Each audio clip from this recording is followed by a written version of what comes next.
Halo guys, jadi di sini kita berada di Museum Bank Indonesia. Nah, di sini saya bersama teman-teman saya. Perkenalkan, Luis, sini, Ci. dan saya Fabio Francisco. Penasaran kayak gimana isi dari Museum Bank Indonesia? Ayo ikutin kami. Nah, teman-teman, jadi di belakang saya ini sekarang ada terdapat loket tiket. Nah, loket tiket ini kita bisa beli buat kita bisa masuk ke dalam museumnya. Nah, ayo kita lihat dulu. Di sini kita bisa membeli tiketnya dengan membayar Rp5.000 per orang atau dengan menunjukkan kartu pelajar kita. Setelah membeli tiket, kita akan masuk ke ruangan visitor center. Di sini, kita harus menunjukkan tiket masuk supaya kita bisa melanjutkan perjalanan kita lebih jauh ke dalam Museum Bank Indonesia.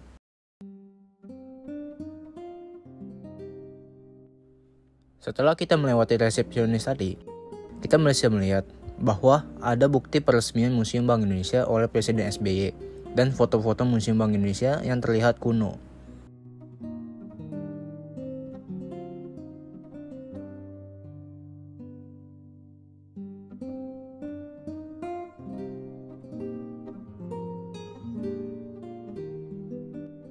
Ruang selanjutnya adalah ruang sinema.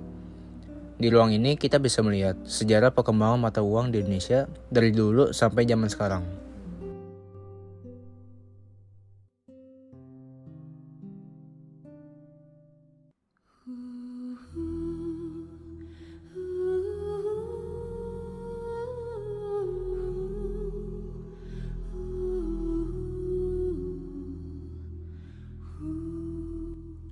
Di Museum Bank Indonesia juga terdapat ruangan teater yang berguna untuk mempelajari tentang sejarah Bank Indonesia. Selanjutnya, terdapat ruangan sejarah rempah-rempah. Pada zaman dahulu, rempah di Indonesia disebut sebagai rempah emas. Mengapa? Karena bumbu dapur itu sangat langka, sehingga dianggap setara dengan nilai emas. Museum Bank Indonesia menyimpan rempah emas ini sebagai simbol kemakmuran dan pentingnya perdagangan di masa lalu.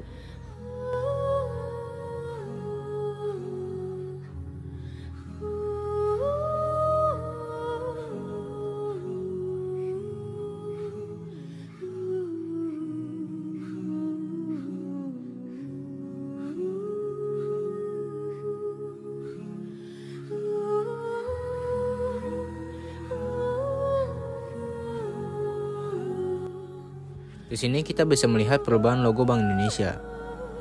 Logo Bank Indonesia sendiri telah mengalami proses metamorfosa yang panjang.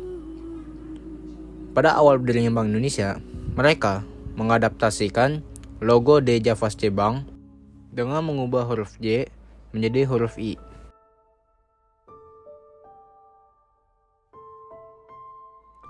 Selanjutnya, terdapat ruang di mana kita bisa melihat pembangunan Bank Indonesia.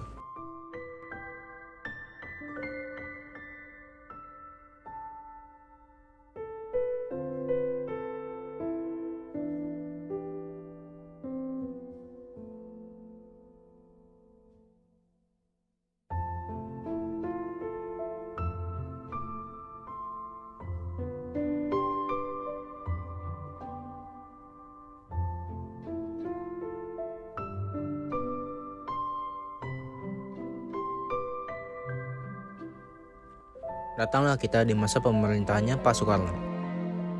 Di masa ini ada yang namanya proyek Mercusuar yang melakukan pembangunan besar seperti Monas, Stadion Gelora Bung Karno, dan banyak pembangunan besar lainnya. Karena proyek ini membutuhkan banyak sekali pembiayaan, Bank Indonesia terpaksa untuk mencetak uang yang sangat banyak sampai terjadinya hiperinflasi.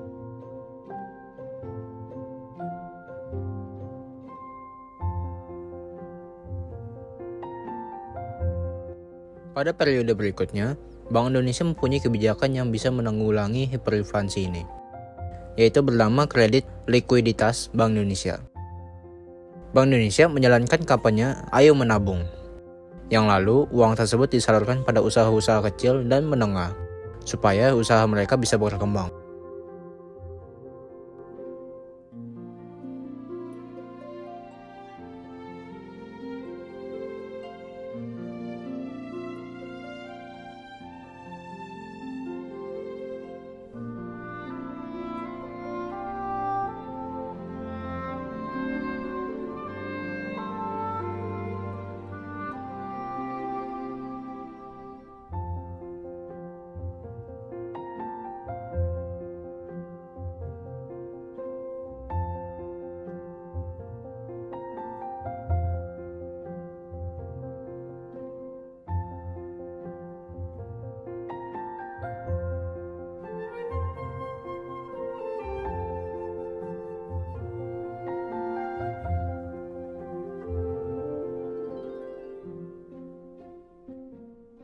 Pada tahun 1997, nilai mata uang Indonesia semakin menurun, sampai pada tahun 1998.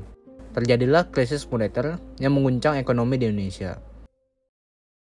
Kurs rupiah tersebut menembus 17.000 per dolar Amerika Serikat. Untuk mencegah kehilangan kepercayaan terhadap perbankan, pemerintah melikuidasi 16 bank untuk membayar dana talangan. Tetapi karena ditutupnya 16 bank, warga Indonesia malah mulai tidak percaya kepada perbankan. Sehingga warga Indonesia melakukan penarikan uang yang besar-besaran dari rekening bank mereka.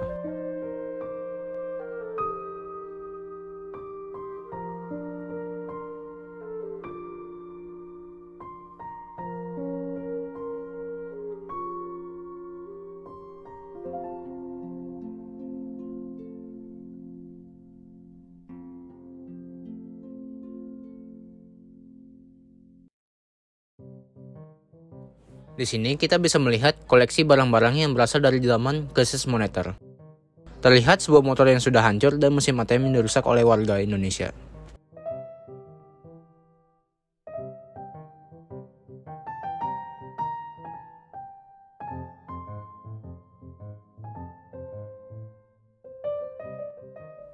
Lalu periode selanjutnya, setelah terjadi krisis moneter, Bank Indonesia dan pemerintah melakukan pembenahan supaya kedepannya tidak terjadi lagi hal yang serupa.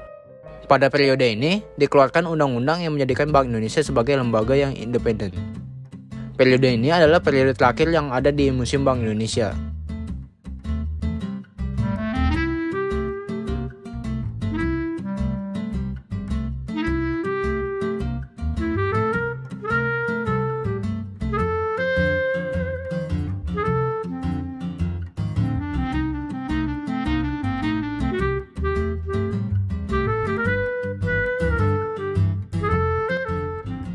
Di ruang selanjutnya, terdapat ruang sejarah Bank Syariah. Di ruang ini, kita bisa belajar banyak tentang Bank Syariah. Seperti cara kerja Bank Syariah, perbedaan Bank Syariah dengan bank konvensional, dan awal mula munculnya Bank Syariah.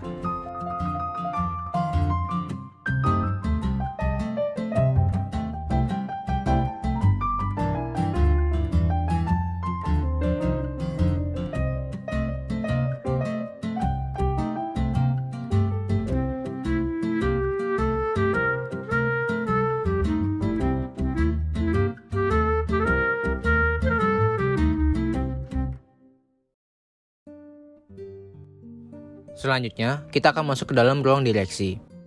Jadi, kita akan kembali lagi ke zaman De Javaste Bank.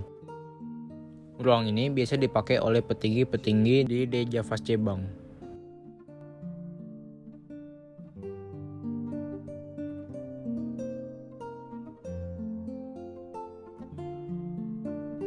Lalu, ruangan ini adalah ruangan meetingnya.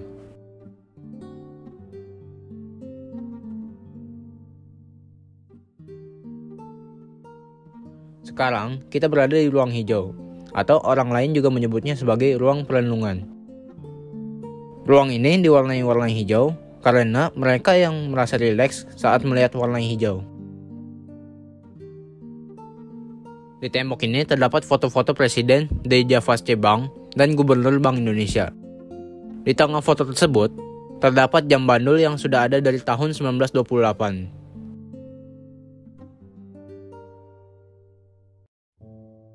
Untuk mengakhiri perjalanan kita mendatangi ruang emas moneter yang berisi dengan emas.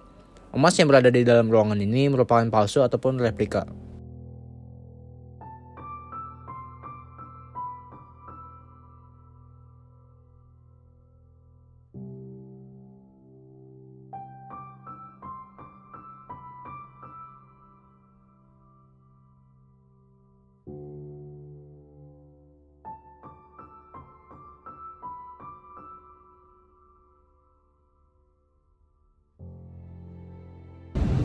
Jadi guys, itu semua dari isi dari Bank Museum Indonesia.